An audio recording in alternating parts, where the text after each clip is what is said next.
Pranavayu is generally in charge of your respiratory action and thought process. Well, if this happens, inertia will come into the body. Your prana between the navel and the pit of the throat will not function as it should. Your respiratory action and your thought process and your sense of smell will get lowered. These three are very vital for you to be a vibrant human being.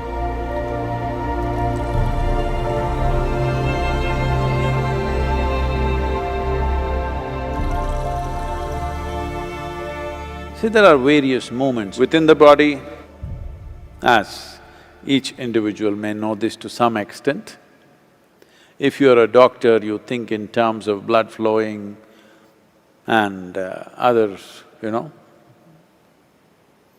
glandular functions happening, which determines your moods and your experiences. But there is something deeper than that.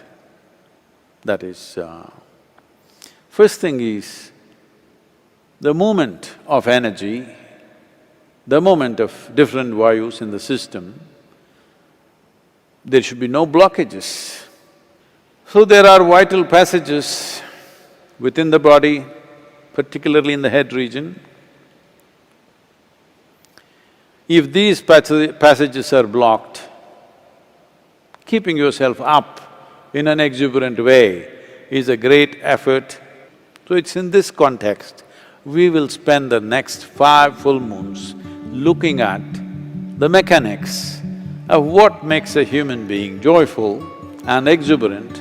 What is the mechanics? What one needs to do?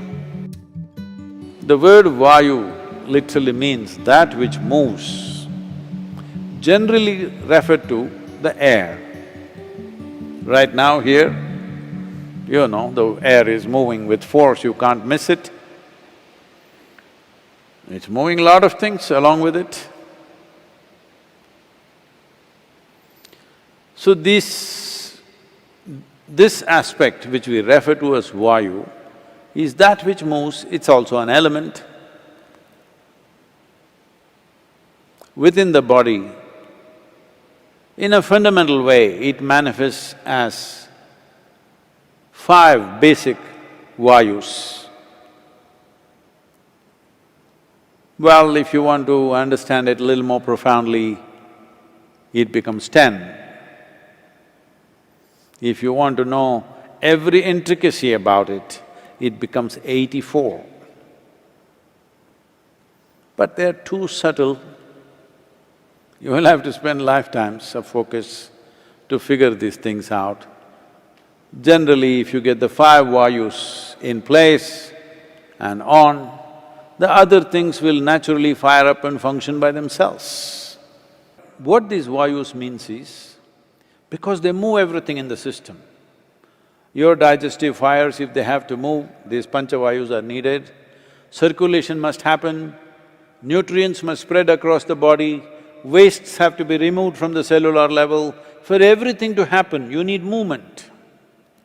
If you stop the movement, then you will see the body will not be able to sustain life. So whether the flow is full flow or is it a restricted or constipated flow, this is the aspect we are looking at.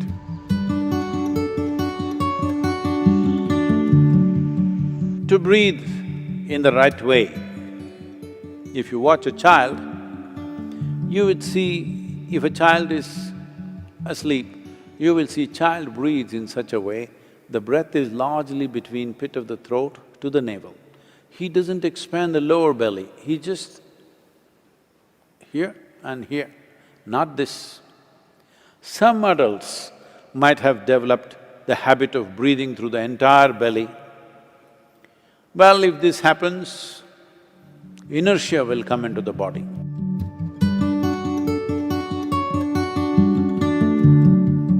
If you generate gases below the navel, that is, if you eat certain types of foods, well, we've gone through this for those of you who've been in engineering. If you eat too much of tuberous material like potatoes and other tuberous substances, you will generate gas which is below the navel.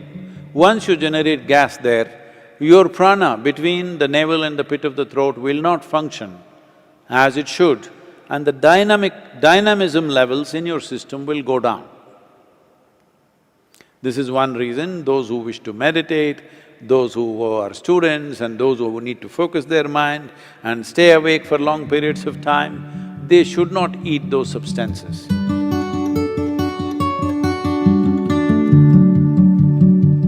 Another reason this is happening across the world today is, as the world or as the fools think they are becoming more and more modern, their food gets older and older and older. Fresh food is for the uncivilized. If you're very civilized, you must go to a superstore, buy a box, it has a plastic wrap, take it and throw it, knowing fully well it cannot be biodegraded, and the can is made of something else, usually plastic or aluminum or whatever. From that, if you want, you can heat it in the microwave, which is one more bad thing you're doing, and eat. This may be minimum 3 months old. No, it was in the refrigerator. It is preserved. And they have put preservatives so that it doesn't go bad. That is a double mistake. Now, in the yogic tradition, if you cook anything, maximum within 1.5 hours you must consume it. If there are certain types of items, up to 4 hours is okay. Beyond that, you don't touch. It doesn't matter how tasty it is, how nice it is, you don't touch anything because then you will develop gases in the system. Gas is not only in the stomach that you will feel obviously, but you will develop vayus in the system which will work against your pranavayu. That means your respiratory action and your thought process and your sense of smell will get lowered over a period of time. These three are very vital for you to be a vibrant human being. These are all different ways of activating different pranas in different measure. So the simple thing to do for you is maybe 6–7 minutes, let's say, you will see there is a recharge of energy in the system.